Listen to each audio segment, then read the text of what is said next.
Hey, in this tutorial we're looking at section 12.2 on forces that depend on time.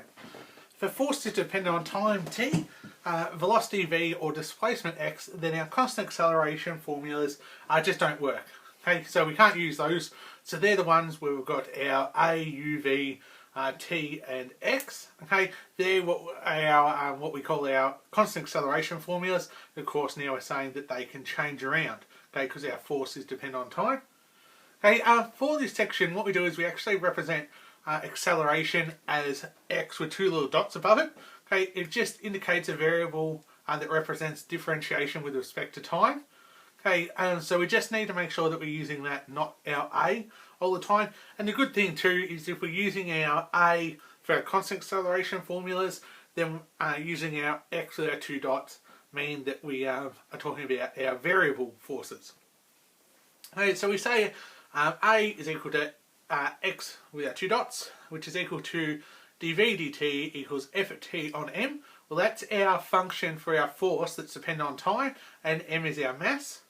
Okay, so this is really just rearranging f equals ma, okay, for a. So that's it, Newton's second law. Okay, and we find velocity is equal to 1 on m times the integral of f of t dt. Okay, and they're just put in here that we need to remember about some of our integration techniques. So our integral of sine of kx is equal to negative 1 over k sine of kx. Our integral of cos of kx is equal to 1 on k sine of kx. And integral of e to the kx is equal to 1 on k e to the kx. So just tell us that. Now I'm guessing they want to tell us that because we're going to need it for some worked examples. So we'll get stuck straight into some worked examples. Okay, so I'm going to look at worked example 1. Okay, so an object of mass 2 kilograms, so we know m equals 2 kilograms, okay, moves in a straight line and is acted upon a force of, we know our f of t is equal to 12t minus 24 newtons. Okay, so we have a force of 12t minus 24 newtons, where t is time in seconds. Okay, so t is greater than or equal to 0. Okay, initially the object is 5 metres to the right of the origin. Okay, plus 5 metres, okay, from our origin, and it comes to rest after 2 seconds. Okay, so when t equals 0, when t equals 2, v equals 0. Okay, find the distance travelled by the object in the first 2 seconds. Okay, so we know that by our second law, okay, m times our acceleration equals f of t.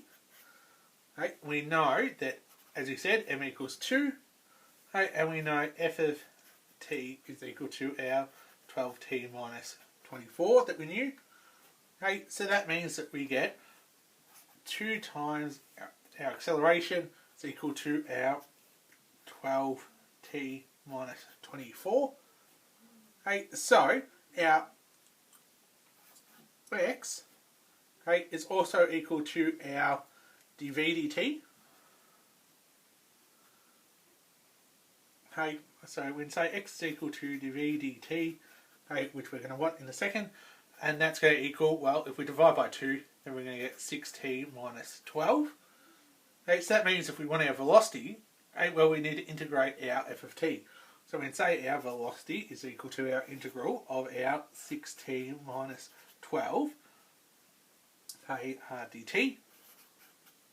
So our v is going to equal 3t squared minus 12t plus c. And we're saying c1. Okay, for this. Okay, so when t equals 0, t equals 2, okay, our velocity equals 0. Okay, so we can say 0 equals 2 squared is 4 times 3 gives us 12. Okay, minus 24, okay, plus c1. Okay, which means c1 is going to equal 12. Okay, so that means then we've got a velocity formula that equals 3t squared minus 12t, okay, plus 12. Okay, so don't forget though, we want to find the distance travelled by the object. Well, we've got a function for velocity and time. Okay, well, remember our velocity is equal to dx dt, right, which is our 3t squared minus 12t plus 12. Right, so we can say then, well, our x, our displacement, is going to equal the integral of our velocity. So our 3t squared take 12t plus 12 dt. Right, so we can say we get x equals t cubed minus 6t squared plus 12t plus c2, we'll say, because we had our other c earlier. Hey, so initially our particle starts 5 meters to the right of the origin. So when t equals 0, we know that x equals 5. Okay, so we can sub these in to find our c value. Okay, so it should be pretty easy to see. Well, x equals 5, t0, so that and that all going to cancel out. So we can say that our c2 is equal to 5. So that means x is equal to t cubed minus 6t squared plus 12t plus 5. Okay, and we want to know the distance travelled by the object in the first 2 seconds. Okay, so that means that we need to have a look, okay, and we'll let t equal 2, so x equals 2 cubed takes 6 times 2 squared plus 12 times 2, plus 5. Fine, well that gives us an x value of 13. Okay, so don't forget though that we started off with an x equals 5 and then we're an x equals 13. Therefore, distance travelled in the first 2 seconds is 8 meters. It's going to be the difference from our starting point to our finishing point. Okay, so you just need to be careful there, that you don't say 13 meters. That would be a real shame if this was a SAC or exam question. You've done all this process perfectly. You got down to this value of x equals 13 and you said that was the answer. That would be an awful shame to lose marks because of that. Okay, so we'll have a look at worked example 2. Okay, so we've got a particle of mass 5 kilograms, so we can say m equals 5. Okay, moves back and forth along the x-axis and is subjected to a force of, okay, so we're going to be able to say f of t, okay, of minus 20 sine of 2t minus 20 cos of 2t. Okay, newtons at time t seconds. If its initial velocity is 2 meters per second, so v equals 2 when t equals 0. Okay, and it starts from a point 3 meters to the left of the origin. Okay, so we'll say then that when t equals 0, x equals minus 3. Okay, express the displacement x in terms of t. Okay, so we're not going too badly here. Okay, we've got our mass, we've got our force, we've got some initial conditions. Okay, so that means that we can say, well, F equals ma. Okay, so our we're going to have our mass of 5 times our acceleration equals our formula for our force, so our minus 20 sine of 2t minus 20 cos of 2t, okay, which means we're going to get our x, our acceleration, don't forget that's equal to our dv dt, okay, is going to equal minus 4 sine of 2t take 4 cos of 2t. Okay, simply by dividing by our 5. So that means our velocity is going to be equal to the integral of our acceleration, is minus 4 sine of 2t take 4 cos of 2t dt. Okay, so that means, okay, that our sine goes to negative cos. Okay, so our negatives are going to cancel out. We've got to divide it by our 2 here, so we're going to end up with positive 2 cos of 2t. Okay, cos goes to positive sign, so it's still going to be negative, but again will be 2 sine of 2t plus c1. Okay, well we need to look at our initial conditions. Okay, so when our t equals 0, v equals 2. So to say, well, 2 equals 2 cos of 0, take 2 sine of 0 plus c1. Okay, so we can see there that we're going to get c1, because this is going to be 0, it's going to be 2. Okay, cos of 0 is 1, times 2 is 2. We'll take it away. Okay, we'll make it 0. This is 0 anyway. Therefore, c1 equals 0. Okay, so we know our v equation, which is equal to our dx dt, is equal to our 2 cos of 2t, take 2 sine of 2t. Okay, so that means then that our x is equal to our integral of this, 2 cos of 2t, take 2 sine of 2t dt. Okay, so we get x equals, well, cos goes to positive sine. Okay, we've got to divide by 2, so our 2's are going to cancel out, so we're going to get sine of 2t. Okay, sine goes to negative cos, so our negative is going to change to a positive, and we're going to divide by 2, so it will disappear.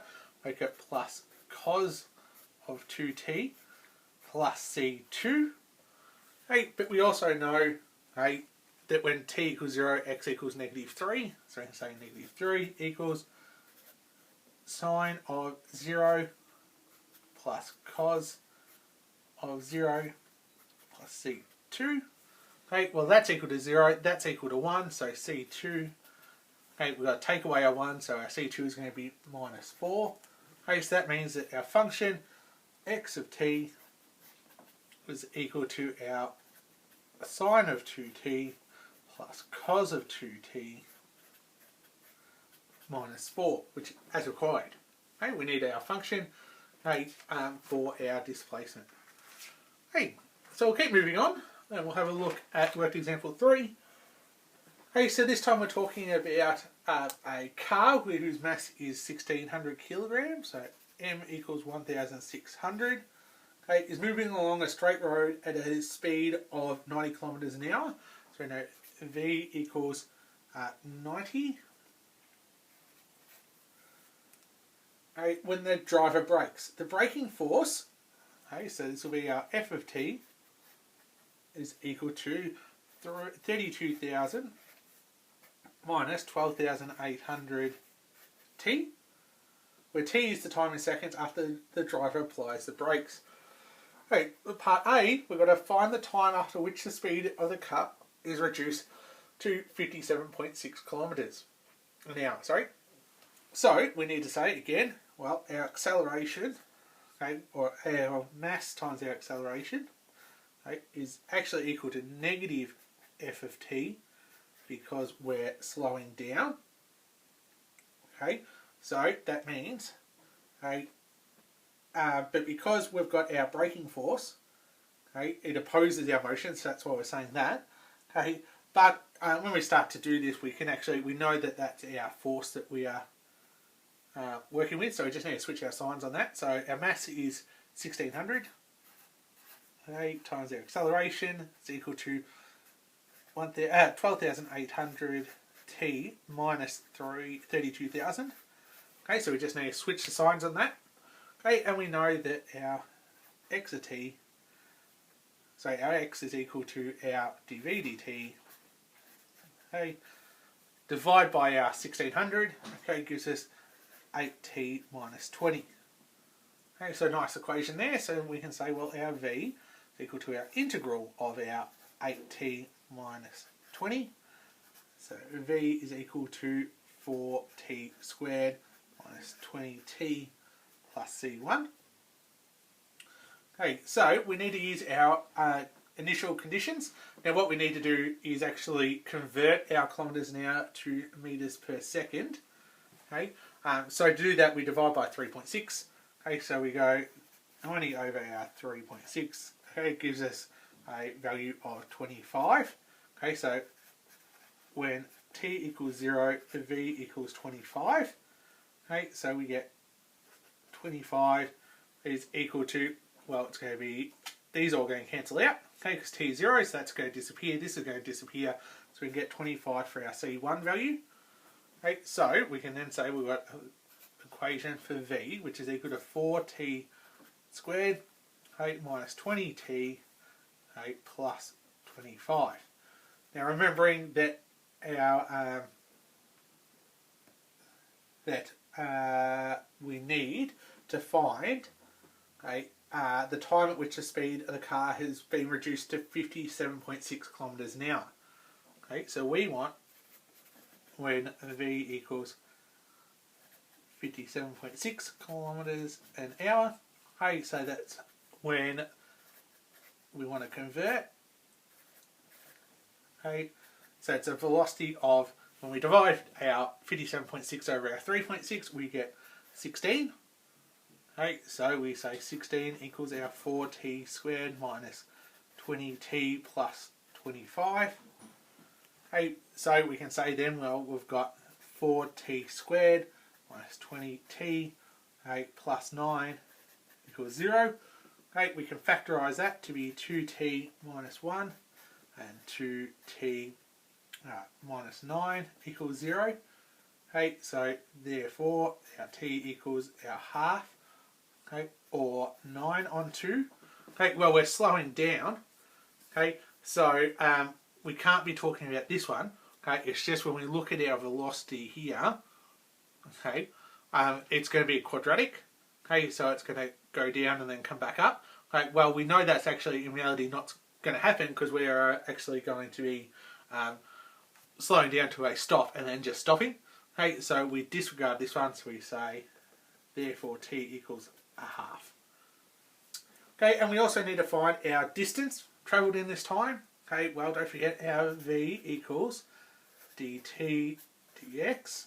Okay, so that's our 4t squared minus 20t plus 25.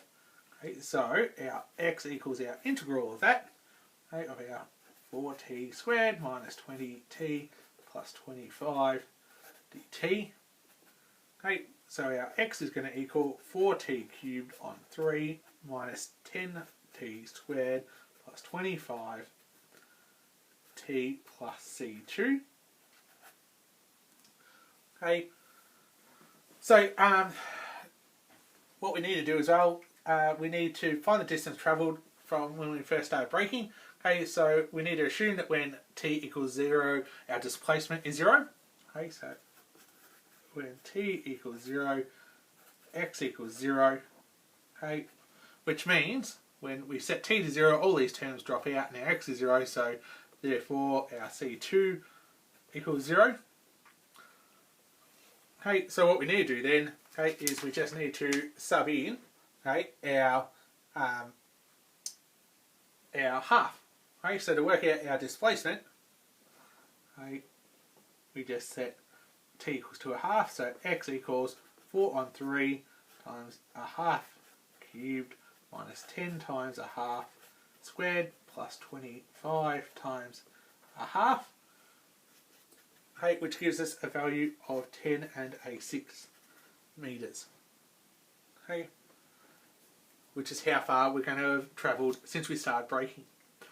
So I think honestly a lot of those worked examples, they seem quite nice, that sort of thing. None of those seemed to do anything that was too radical. Okay, we're just going through doing our series of integrations to go from our equation for our force with respect to time and using our F equals ma. Okay, so we get an equation for our acceleration. From there we can find our equation for our velocity. From there we can find our equation for displacement, and then basically just using those equations to answer the question that's been asked. So hopefully you really won't have too much trouble with these questions.